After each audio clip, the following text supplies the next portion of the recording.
We had the 186. We had the straight sets 2 years in a row.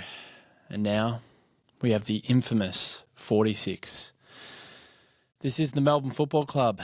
We are mired in mediocrity. What a fun place it is. Welcome to the official, unofficial podcast of the Melbourne Demons, the DeeBrief. I'm your host, Adrian Horton, on this very solemn Monday, the 28th of July, 2025. And I'm joined by my brother, Scotty Horton, who is also in the darkness. Welcome, my friend. Yeah, I'm going to swear a lot today.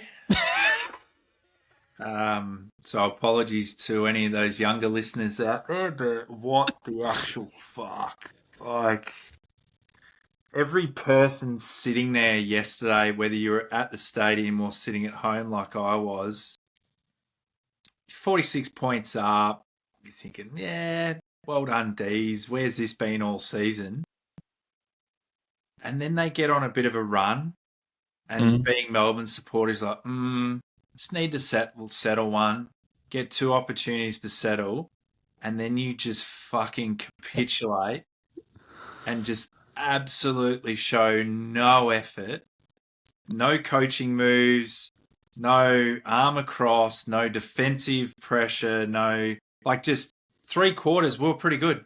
And then for 1 quarter, and they're all talking about the record, and then I've never seen a bigger momentum shift in my life for a game that just did not mean one iota to anyone other than the St Kilda fans. And congrats to all the St Kilda fans on winning their first ever flag, because that's the way they've been carrying on the last 24 hours. But my God, like, it's so Melbourne. Like, it is so Melbourne. It is ingrained in this football club for as long as we've followed it.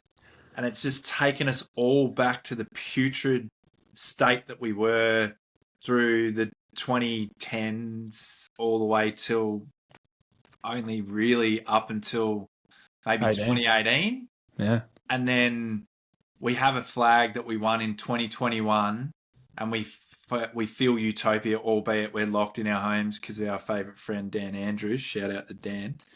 And then we're taken, like, transported straight back, and beam me up, Scotty, whatever people want to say, straight back to that absolute dribble of a football club that we are. And it's just ingrained in us. 186 points. We are record breaking for the wrong reasons.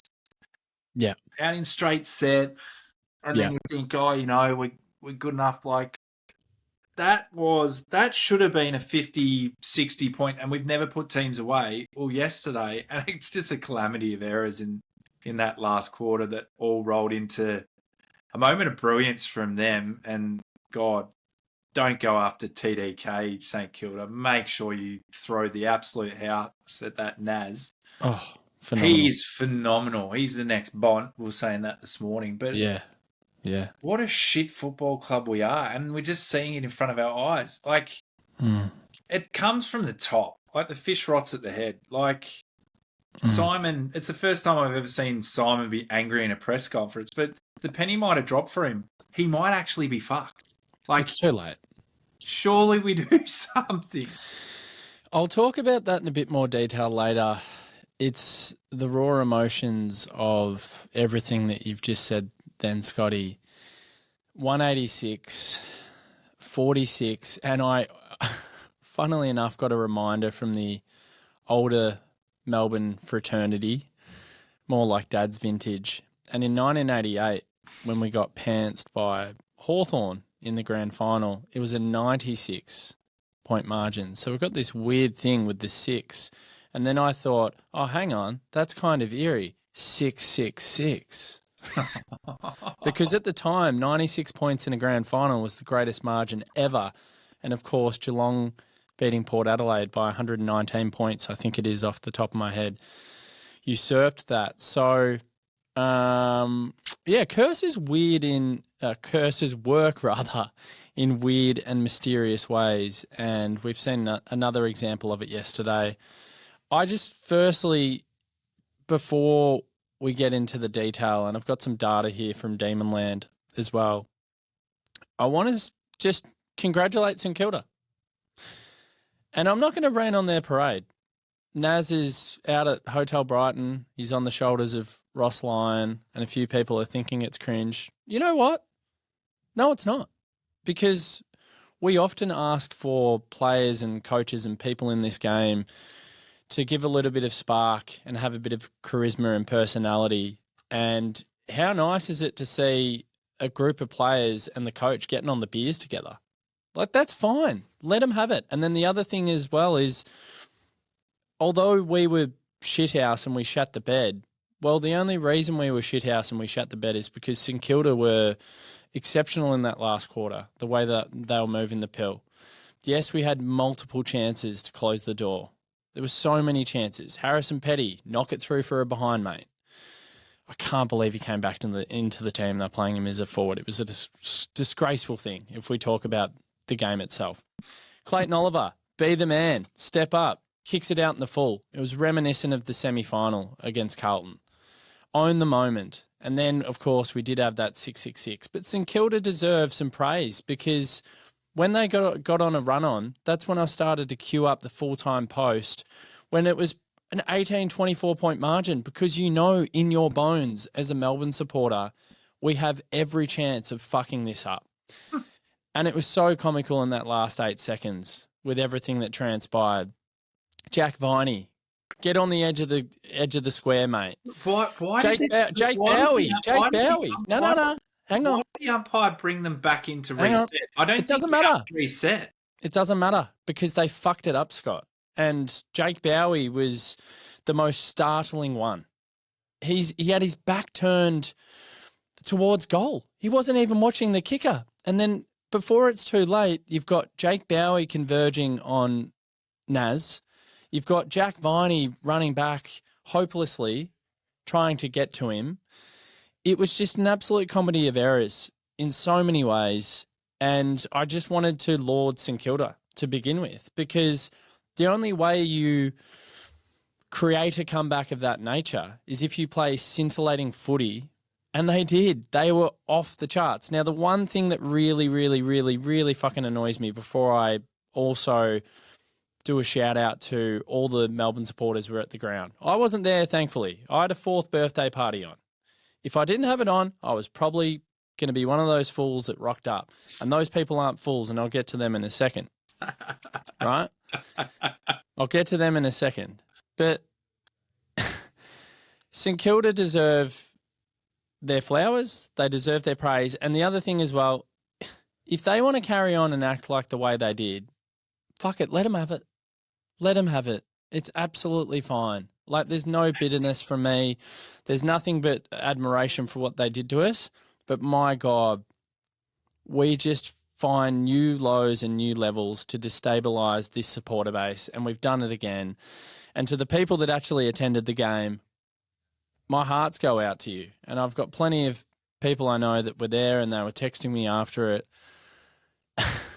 You are soldiers. You are soldiers for being in that environment, particularly those who actually sat through that till the very end, to experience trauma of a whole new level that this football club just seems to dig out of the most random, precarious situations. We are the team that just finds ways to lose the games that are unlosable, and we've done it again, Scotty. So I just wanted to say a big shout out to everyone that was actually there, because what an experience that must have been. And the very fact that people are harking back to the 186, I was there in the flesh, and now we're talking about the 46. When is it going to end?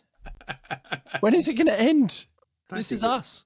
I don't think it ever will. I had a good mate, Jared Smith, like die-hard St Kilda fan, and he and our close friends, the O'Connors, they're all St Kilda except for Connor. He goes for Essendon. He reminds me of it every week. He loves the Bombers. He left at 3/4 time. And I said, no, you didn't. He goes, yeah, mate, I watched the last quarter on my phone on the train on the way home. Oh. I'm like, you idiot. There's about 6 Saints fans at the office as well. And one of them, my boss, who Glenn, he had a stroke a few years ago, and he's like the most diehard. And you should have seen the grin he had when I walked in, because all his friends are diehard Melbourne supporters, and they give it to him all the time. And I was like, I'm just, as shitty as I was, I'm actually happy for all those guys, because they've never seen or felt the pinnacle. Like 2010, like that haunts them. My mate's never ever watched that grand final. He'll never ever watch the replay of it. And he reckons he's watched the highlights of last night like 20 times already. So good on him. Yeah, the thing is, I turned to Will and I said, "Oh, well, Will, your tip's going to be wrong this week," because he tipped St Kilda. And sure enough, it's I don't know. It's just usual. It's just us. It's just, even when they got a little bit of a run on, I'm like, 46 is not enough. And my brother-in-law was here. He's like, "Nah, mate, they can't win." I was like, it happens so fast, like too fast. That's the problem, though, Scott. This is a game. And there's no lockdown. Like, why can't they just change it? Like, they had Keziah Pickett sitting on the bench in a critical moment where Cozzie's a game winner, and he's sitting there, and they've got him on the scoreboard, and he's just sitting there watching it while Naz is taking hangers and doing what Cozzie could have done around the ball, put the pressure on. But there was a segment of play there where Gawn tapped it down, and all three midfielders just looked at each other and they just walked it out. I'm like, what are you boys, like, are we tanking? Like, we're giving away our first pick to Essendon, so there's no reason for tanking, boys. Like, do they just not have that, I don't know, do they just not have that killer instinct that we had? Or was it a fluke in 21, or what is it? They don't know how to win, Scott. And they don't know how to win. And I'll take you through this data. So this was on Demonland from a poster by the name of Pryor. So we'll give you a shout out. And in his bio, his favourite player was Sean Charles. So that's pretty cool.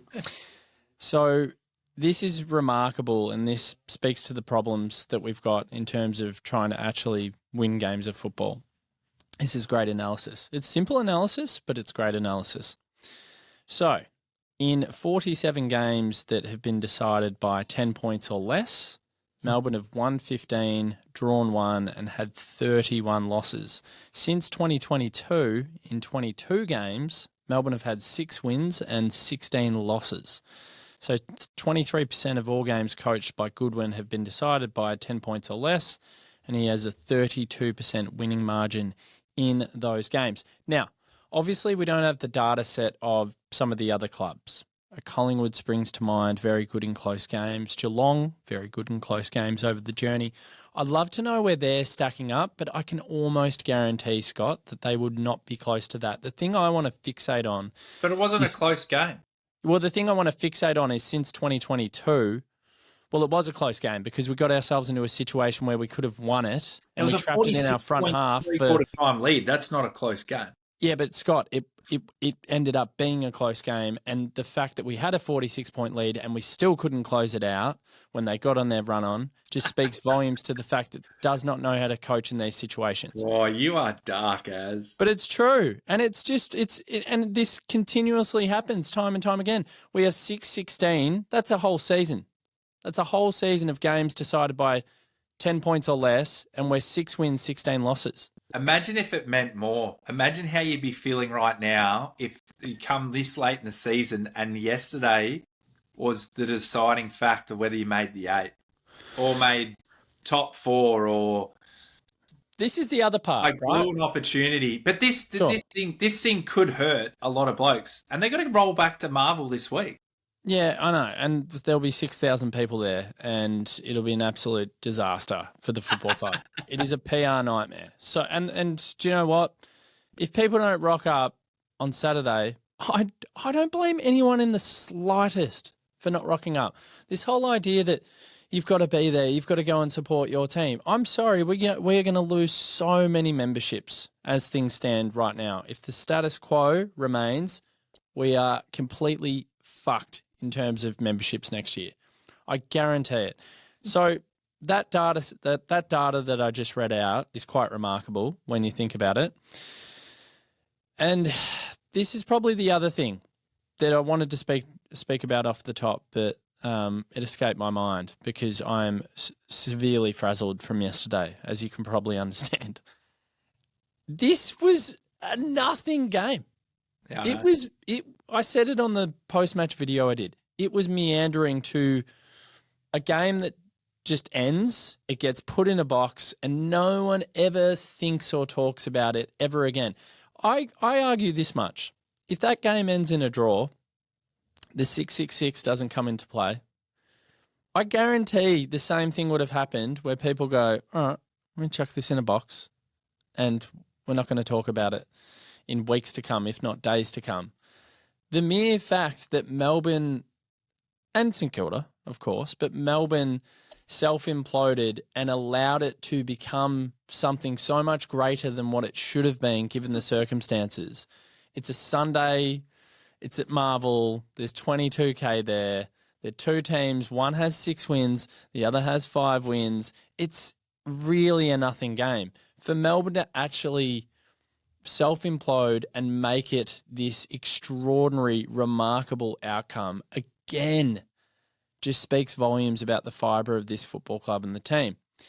So the silver lining, of course, Scotty, is does this mean that time is up for Simon? Does this put pressure on Simon?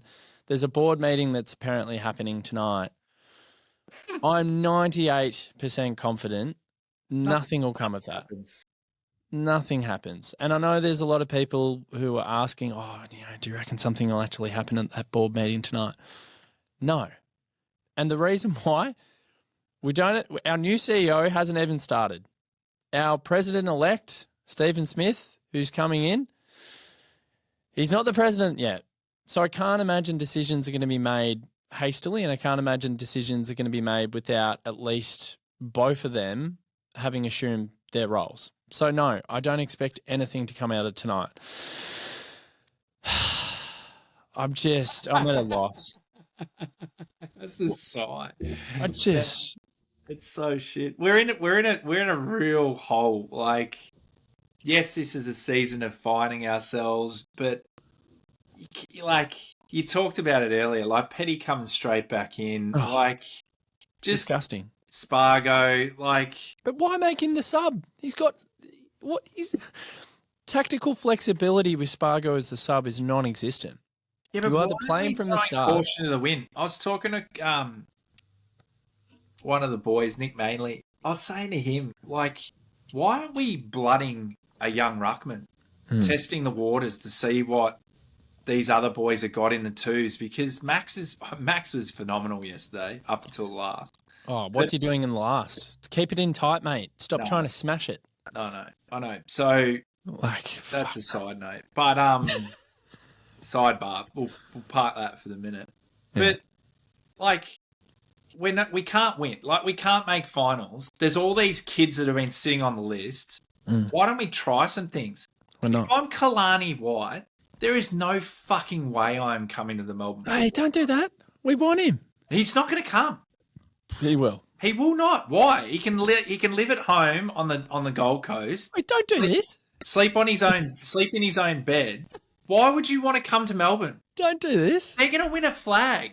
Oh my God. They're going to play finals for the next probably 5 or 6 years. They are. Scotty, Jeff could Kalani, don't come, mate. There's no point. If you want to ruin your career, he'll be guaranteed games, so he could probably play 200, 250 games. You play more than his old man. But, mate, don't bother. Stay up there. Him and Mac Andrews, they should just hang out together. They could be the best 1-2 punch in the league. Oh, my God. There's no, why would you bother at the moment? What's the future? Cozzy Pickett, dumb decision, mate. Should have gone to Freo. What? What is good out of this club? If Goodwin is at the helm of this in the next, we've probably come to the agreement that nothing changes end of this season, and he gets another crack at it, and then we get probably 5 games into next year, he may be given the arse, and then we've got 2 wasted years, and you lose. Maxi probably doesn't go on in that 3rd year. So you'd lose the best ruckman in the comp. And then you're playing Will Varell in the ruck because Kalani's up there getting 50 touches for GWS. What are they? Gold Coast. Yeah. There's no good. We don't have a home base. We don't have a president. Like, we don't have this. We've got this succession, but it's going far too slow. We've got all these issues in terms of the coach. The players don't know how to kick goals. They don't know how to kick. We've still got the 4 biggest butchers in the competition playing in the midfield. Yeah. Where's the upside of all this? Like, yeah, we got a flag in 2021. Probably should have been competing, or at least there in the last dance in those 22, 23 years. We get to here and now, and what's the future hold for us? I don't know. It's like drinking. It's as dark as it needs to be. The game itself is shit. So don't talk about the game. It's hard to even watch this. Shut up. So it's hard for us to, like, I don't go to many games, but I'm wasting money on Foxtel. Yeah, but Scott, get rid of it. Like, mate, the whole thing's a fast right now. Yeah, but hang on. If we were in the top 4 flying high, you wouldn't be speaking like that. But we're not. Exactly. So the game's irrelevant because at the moment in the game, we have just reverted back to the laughing stock. That is the thing that I find. We will be mediocre unless they change something at the top. Like, we will be. It's the same game plan. It's the same selection. It's the same centre midfield contest. I know. It's the same thing every week. So I know. We can't have a future. We can't be optimistic. Like, you can't. I can't. All the supporter base can't be optimistic with what did you ran a poll the other week? There's 30% of the membership that follows the DeeBrief that actually want Goodwin as their coach. Run the poll again. I reckon there'd be 90% or 95% want him gone. No, you look at it this way. 70% said they want him gone immediately. 30% said they'd at least give him till next year. Of those 30%, no, they're not saying they want him, Scott. Of those 30%, they could be saying, "Oh, let's just tide it over till next year." If you listen to this, because there's a big supporter base on this, if you listen to this, I would love to know the percentage of people that think we should keep Simon Goodwin. It would be small. It would be incredibly small. I think yesterday has altered the hearts and minds of some of the most staunch advocates for Simon. There's a world where Simon could potentially do a noble, dignified thing. In my opinion, I don't think it's going to happen, but I think this thing could get worse for him. Well, he could just come out and go, I don't think I'm the right man to lead this group. See you later. Thanks a lot. Sure, but if you think about it, tarnishing your legacy is real. If you're Simon, it's genuinely real. At the moment, I fear that things could get worse. That's not a good thing for him. He could go out on a high where we accept the reality that we're in. I can't muster this group anymore. I can't get my messages through to this group. It's clearly not resonating. All the things I've been saying for weeks on end. He tells the Melbourne Football Club members and supporters, I think it's done. I think it's time. And the reason I wanted to say that is because I remember one of the best, I reckon, footy interviews I've ever seen was with Jared and Robbo when they sat down with Chris Scott after he won the 2022 grand final. And Chris Scott was so candid, so open. It was about 25-minute interview. They're sitting there and they're like, so what were the conversations at the end of 2021 when we pantsed them in the prelim? And Chris Scott said, I had a really good hard look at myself. I'd been on a great run. I'd made finals consistently. I was a home and away specialist, essentially, but they just couldn't get it done, and they'd gone all in on the mature age and the top-up recruits, and maybe the strategy was off, and maybe it just wasn't going to work. So what he did, he had this moment of self-reflection where he said, I need to go and speak to the senior leaders of the football club, the players themselves, and ask them, do you still think I can lead this club? Do you still think I can get us the ultimate prize? That's what he did. And he said that if Joel Selwood, Tom Hawkins, and these types of guys said, you know what, there's a little bit of doubt, Chris, and I bloody love you. We've had some good times together, but maybe you're not. And he's like, just tell me up front. Just be honest with me. Can I still become the man that's on the podium with you holding up the biggest prize? That won't And he happen. said if he got feedback, Scotty, that you're not the guy, he was more than happy to walk. Unfortunately, I don't think this is going to happen because I think Simon genuinely is so deluded with his business books and his mindset and his learnings to the point yesterday where in his press conference, he said, in your darkest moments come your biggest learnings. It made me irate. And the reason why is because he only spoke for 4.5 minutes, which is an extremely short period of time in a press conference. And he did not speak about the supporters once. He said the coaches are hurting. He said the players are hurting. We're going to review it ruthlessly, blah, blah, blah. But he didn't speak about how we're feeling as supporters.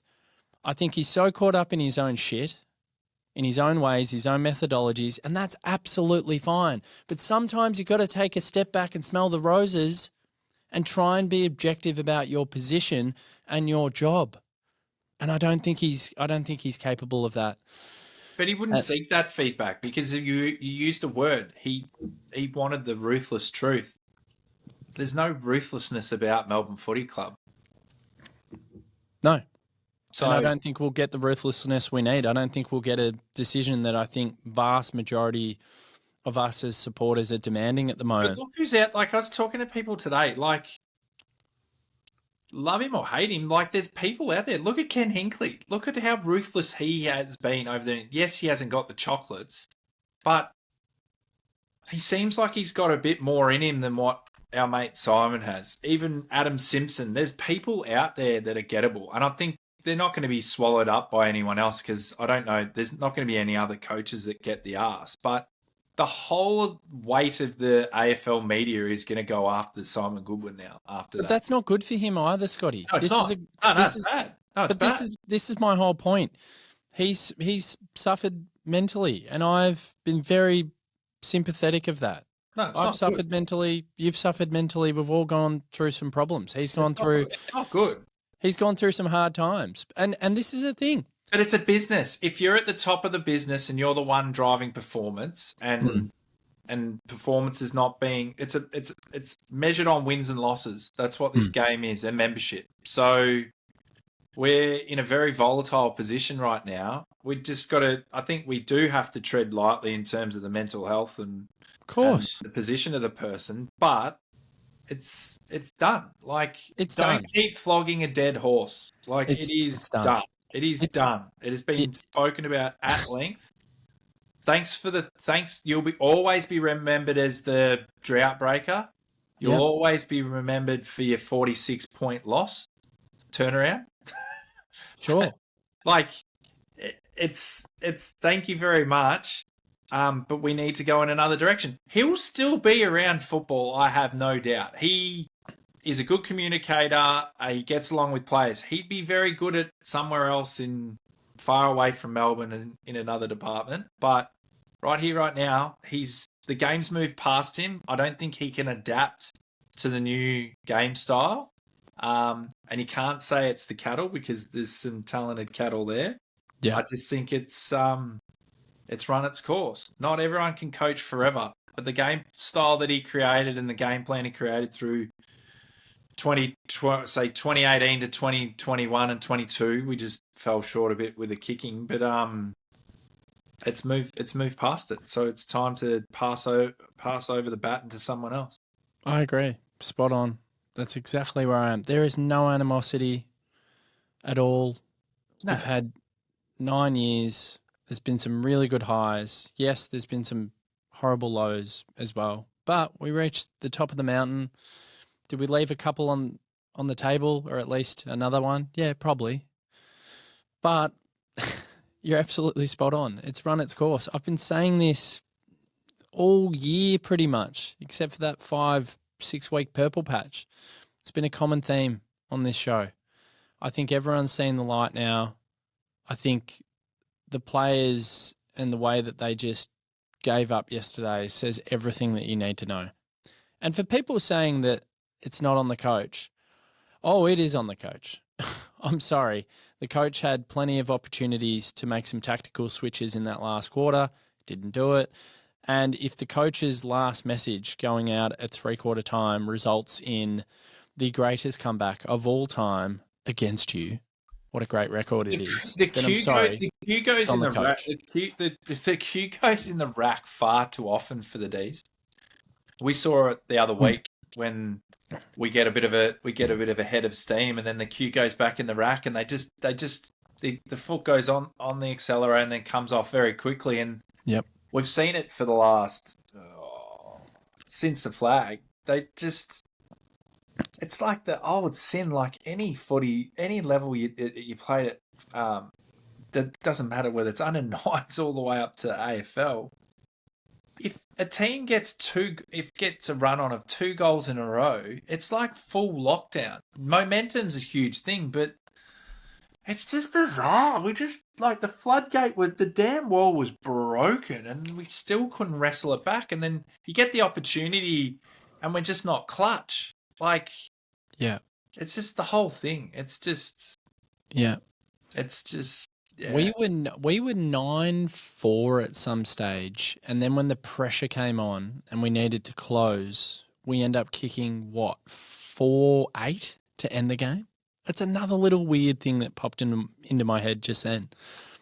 Like, when the pressure's off and we play freely, we can play some decent footy. When the pressure comes on, back to that data that I read out at the start, we wilt Scotty. Since 2022, in 22 games, we are 6 wins, 16 losses for games decided by 10 points or less. It is everything you need to know about the moral fibre. Sorry, moral fibre. Fuck me. So keen. The fibre of this group. I was so keen to come on and talk about Bailey Fritsch turning the corner and him just looking back to his best. Lindsay. Bodying out a bloke that's, I would assume, is a hell of a lot stronger than him in stocker. But there was that first 3 quarters that was nice. It was, hey, here we go. Where was this all season? And we're moving the ball well. St Kilda were atrocious, but we were putting the pressure on. We were good at contest. Max was on fire and just throwing his body at every ball, and you're thinking, God, here's another All-Australian for Max. And then 30 minutes later, you're like, all that good work just gets thrown straight out the window. There's so many good things in that first 3 quarters to be where we're at. We could have been a few more goals ahead as well to then where we are now and just talking about how shit we are. And Yeah, but just remember, there's a world where Melbourne hang on by a goal or a point and the pressure doesn't come on and Goody gets a win this week against West Coast and we jump up the ladder to 11th and then suddenly the status quo remains. So we won't know this yet, but in theory it could be a great silver lining down the track if it actually happens. If we pull the trigger. Now, Scotty, let's actually have a listen to some of the DMs that came in and then we'll wrap this because at the end of the day, we don't want to regurgitate the same messaging. Everyone knows where we sit as a football club and what we need moving forward. The sun came up this morning, though, Aid, and the sun will set again tonight. So to all the faithful, it's hard to see the forest through the trees right now, but if you can take anything out of it, that was a phenomenal finish. If you're an innocent bystander watching that game yesterday, it was... No way. I saw the mark again of Naz, and I was just like, what have we just witnessed? Like, sometimes the shock and awe of it all, you don't appreciate it because you're on the wrong end of it, but... I never will. Far out. Like, we came back against Freo in another dead rubber where Austin Wanamiri and all of them, the little brigade came along and won that game. So... Sure. We've enjoyed it, but at the same token, wow, like... No. We'll get over it. It'll just always be remembered.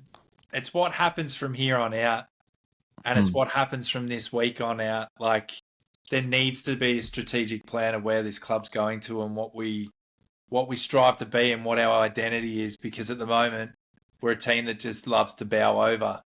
We got no heart. We got no soul. We got no ruthlessness.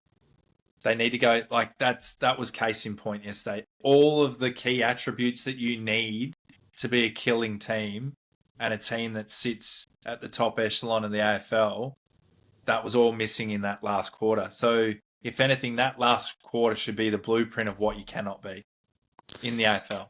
Be the polar opposite. It's funny. Today marks the 5 years since I launched No Merger as well. So there's something in that as well. Did the Simpsons predict that last night? Huh? Did the Simpsons predict that 46? They predicted everything else. Who knows? Let's have a listen to some of these voice memos. This one's from Anonymous. They don't want to be known, actually, so let's have a listen. That's fair. Okay, please don't name me, but seriously, how long are we going to put up with this with Goodwin? I had a post in March that I reshared on Facebook saying, enough is enough. And then I kind of fell back in love with him. We won 5 of the try or whatever. I'm like, maybe. But, this is 186 levels. They've broken a new record where Geelong, I think, broke a record. Isn't there writing on the wall? I've got ex-players who I know messaging me on Facebook saying, we don't have the balls at the club to make these moves. He's got to go. We cannot wait. Fresh start, fresh year. We have too many good young kids now who need something fresh and believe in, and a coach that's for the modern game. See you later. Good one, please. You can hear the angst. Just get out of the club. Stephen Smith, Paul Guerra, I said it last week with Zorks. You have the single biggest decisions to make at your fingertips when you assume office. Paul soon, first week of September. Stephen down the track, but I know Stephen's in dialogue and communication with Brad and co, and that's great. So he's in there and he's already on the board, obviously, and doing his thing. God, you got big decisions. You got massive decisions. So I don't need to talk about the enormity of them or the severity potentially of them as well, the ramifications of the decisions that you make, but they are big. They are big. I'll just leave you on that. Nathan, we'll have a listen to Nathan, Scotty. DeeBrief, I have nothing but admiration for you guys to rock up every week and talk about this fucking terrible club. I am sick to death of being the laughing stock of the AFL. And in fucking 4 short years, here we are. A complete fucking rabble. I can't even understand how it's happened. Nath, you're absolutely spot on.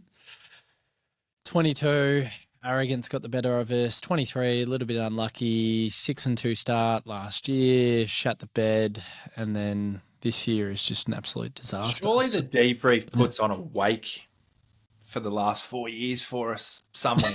Just chuck something on, Aid. Back chat will fund it. Will Schofield's got plenty of cash. Does he? I'm in the dark right now. I feel like this is a wake, to be honest, Scotty. I feel like this is it. We're going to have a listen to Joe. I like this from Joe. This was very constructive. Very good. G'day, boys. Another absolutely flat, disappointed, just, I don't know, long-suffering demons, nuffy. And that was something to watch, wasn't it? 3 quarters of somewhat decent football for us, like in terms of this year. And then all it took was 1 quarter of park footy, Melbourne park footy, and that's what it was. Same old story. Couldn't convert when it mattered. Multiple chances in the last quarter to kick those, those real goals that would take the sting out of it. And Melksham definitely had one real big opportunity there.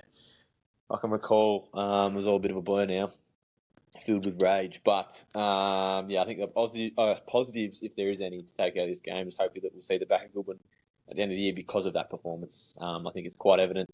Tactically, he's not there. The thing with having Cozzy being in the middle all game with Windhager, who did a job on him up in the NT earlier in the year, why not leave Cozzy at full forward with him? It's the best player on our side, one-on-one, one of the best players in the competition. take it to the goal square, and I'm pretty convinced that Cozzy would have tore him apart. Things like that just make me wonder. But, hopefully at the back of Goodwin and onwards and upwards. Who knows what we do in the off-season with the list. But there he goes. That's one step in the right direction. There you go. Yep. It's good, somber. But there's some good takes in there. There are people, Scotty, that have not wanted to accept the position that we find ourselves in a football club. There are some people who are introverted, reserved, quiet folk that have reached out to me. There's people that have reached out that I haven't spoken to in ages that love Everyone this. came out of the woodwork for me last night. Yeah, everyone came out. Randoms that I haven't spoken to in forever. Yeah, but I even people that are not your archetypes, or they're not passionate, they're not extroverts, are demanding change. So it was a strange experience last night. Just the raft of messages coming through, a few hecklers, of course. That's I always didn't gonna get many happen. hecklers. I think everyone felt sorry for us, and that's the worst thing. I'd rather be heckled. I was ready for the heckling, and I didn't cop it because I think we're True. now just everyone feels sorry for us again. Yeah, and that's the overriding emotion at the moment. Just you're back in that. We're in that same category as North Melbourne, St Kilda. Well, they just beat us, but North Melbourne, St Kilda, Sure. Melbourne. Who else is nothing? No, that's it. I Freo. guess. Oh, West Coast are there. No, Freo, Freo are fine. West Coast are in that bracket at the moment. Yeah, it's Yeah. I know. It's the shrug of the shoulders when you go, "Oh, I go for Melbourne." They go, "Oh." It's a lot of deep breathing exercises and a lot of sighing, but it's funny. Like, I handled myself pretty well last night, and Kelly actually commended me when I went to bed last night. You were so good with William, and you calmed him down, you told him, and I was fucking burning inside. And then I got in the car this morning, and the kids had pancakes, and I think they were a bit higher than what I was. I was as flat as, and it's hard rolling in on Monday, and the office, like big office like mine, everyone loves to talk footy, and I can't hide. Like, I'm not very good at hide and seek, as you can imagine. Yes. But it's yes, I can imagine. I don't think it's not going to go to bed. This thing's going to linger. Oh yeah, and it's going to keep going. And this feeling that we all feel right now, that ain't going. Like, nah. Like, we beat West Coast, it doesn't mean anything. Scotty, 2025 season will now be remembered as the year that we did that thing yesterday. That's what it'll be. That's literally what it's going to be. And that is the worst thing what about... What can be salvaged from this season right now? Jake Bowie's a good one. Daniel Turner's been a good one. Signing Cozzy. Harvey Langford's been a good one. Losing Kalani's going to hurt. Shut up. Don't do that. Let's listen to Anton. So I just got home from the game after spending my money to go as an away fan with my two St Kilda mates and my girlfriend who goes for Essendon is absolutely loving the fact that our pick is theirs. Oh, God. And yeah, look, just really looking forward to hearing about the learnings that the bad man is going to say that we're going to take away from this. And, just week in, week out, same just insipid, bloody excuses. And just nothing changes. Nothing changes. I think that's me done for the year. Not because I don't love this team and love the players, but I'm just so sick of the institution just telling us fans the same thing over and over and over again and expecting us to just eat it up and believe them. It's just ridiculous. Absolutely ridiculous. Yeah. What are the learnings? Do you reckon Simon learnt that maybe he's not the man? Or I said it before. I think he's too caught up in his own world, Scotty. I don't think he realises. I almost go as far to say I don't think he understands the outrage and the fires that are burning around the football club at the moment, particularly with the supporters, which is a I don't think he knows. I've got a sneaking suspicion He's so laser focused on trying to build this thing that we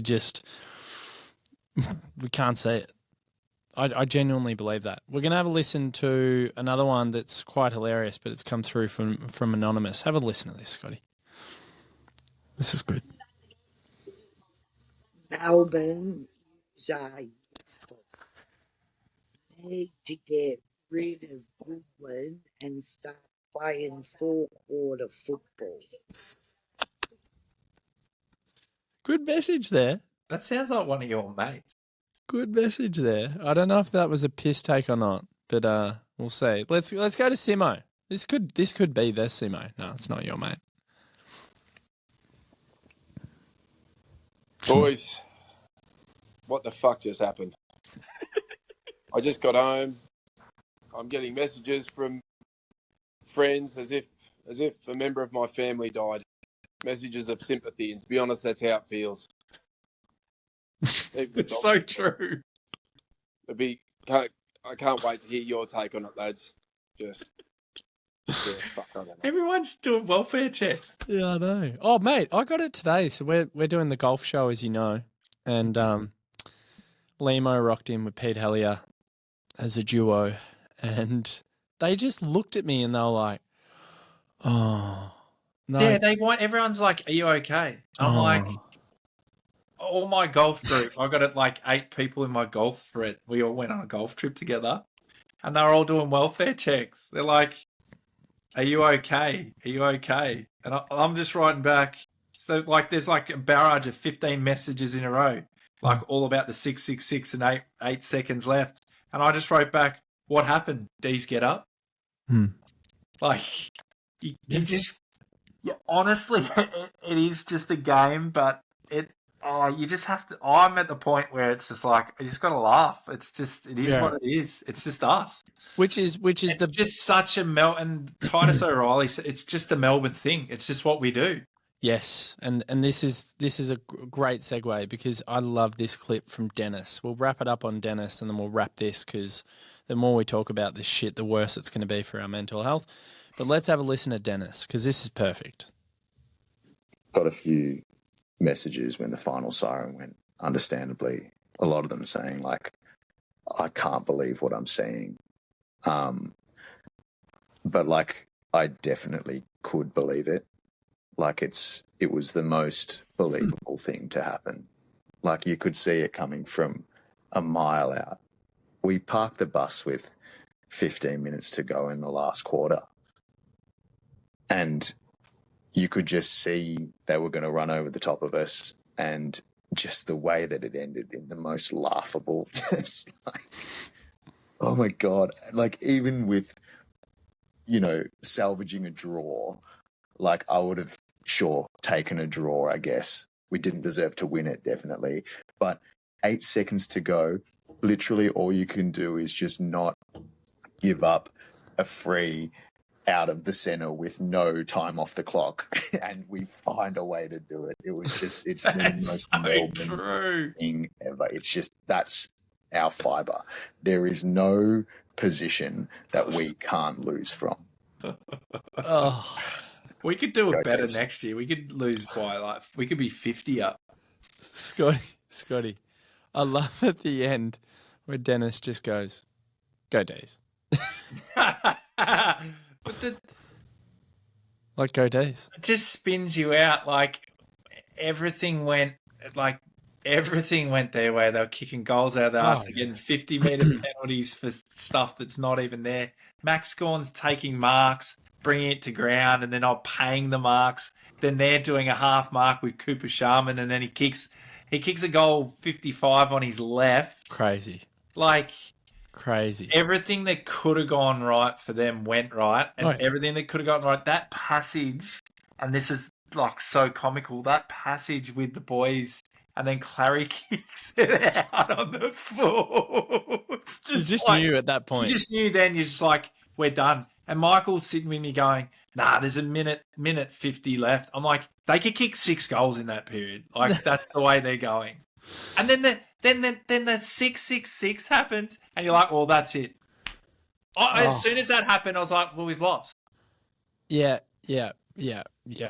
Like, it's just comical the way that we lost it. Like, comical. Yeah. Anyway, Yeah. wrap it up. This has been fucking torture. Because I'd gotten over it last night. Went to sleep. Slept really well, by the way. That's good. I'm glad. Really well. Didn't think about it because I've got rid of Facebook, by the way. That's good on you, mate. You're having a cleanse, eh? It's about time you got rid of your social media profiles. You post way too much. Just on the old TikTok now. You post way too much. TikTok Stop posting. and Insta. But no one cares. Your life's not that luxurious. No. Watching cooking videos. It's done. It's done. Yeah. This podcast is done. I think he shut down the DeeBrief. So congratulations, thanks, well done, 80 on a great however long it's been. But thank you, mate. Why would you come and talk about this shit? I don't know.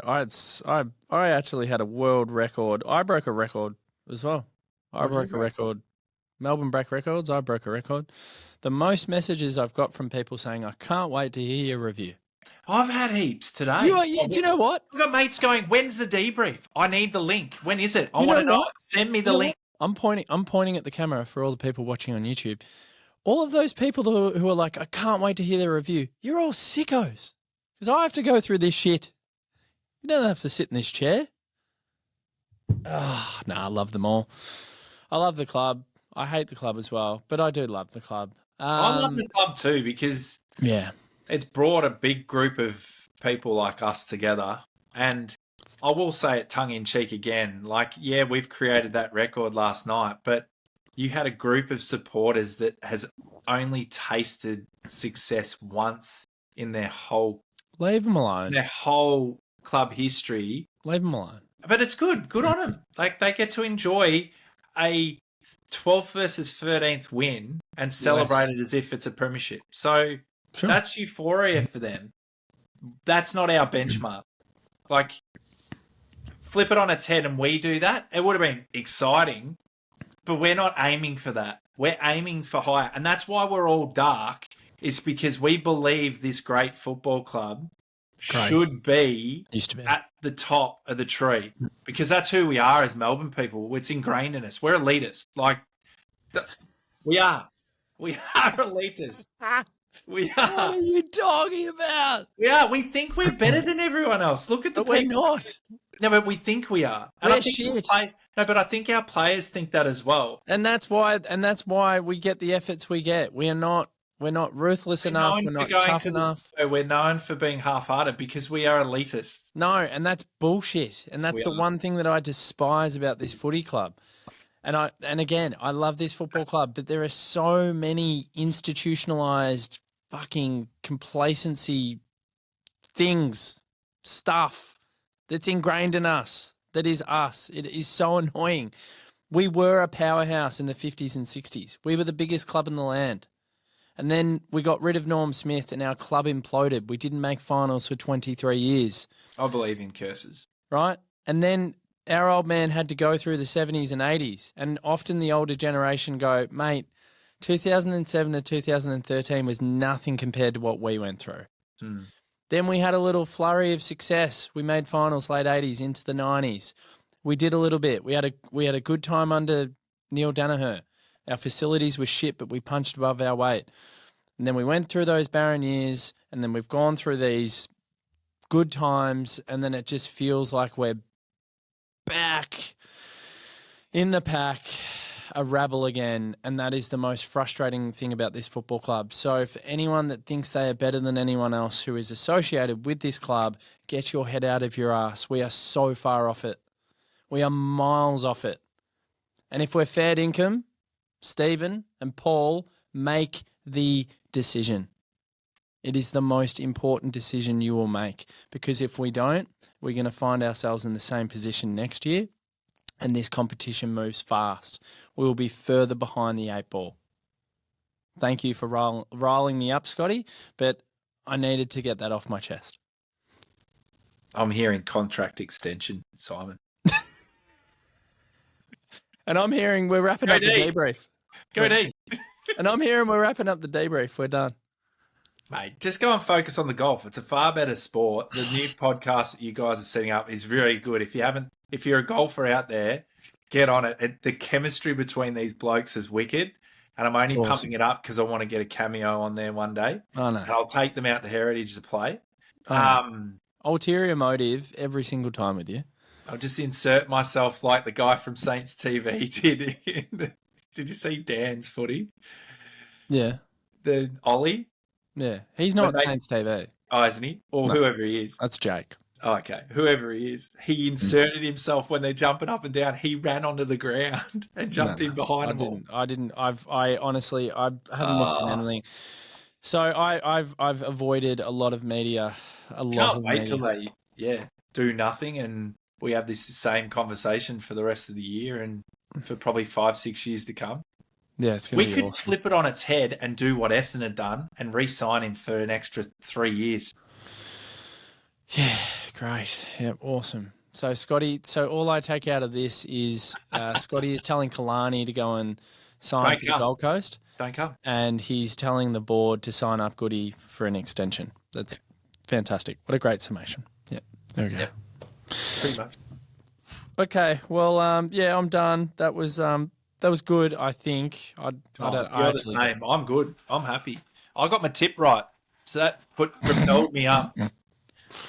You got your tip and you're happy. All right, well, I love you, mate. Thanks. You. And I just want to shout out David Horton, born 10th of April 1959, the father of Scott, Adrian and Christopher. Thank you. Thank you, Dad. Thank you. That's all I'll say. I'm going to end it on that.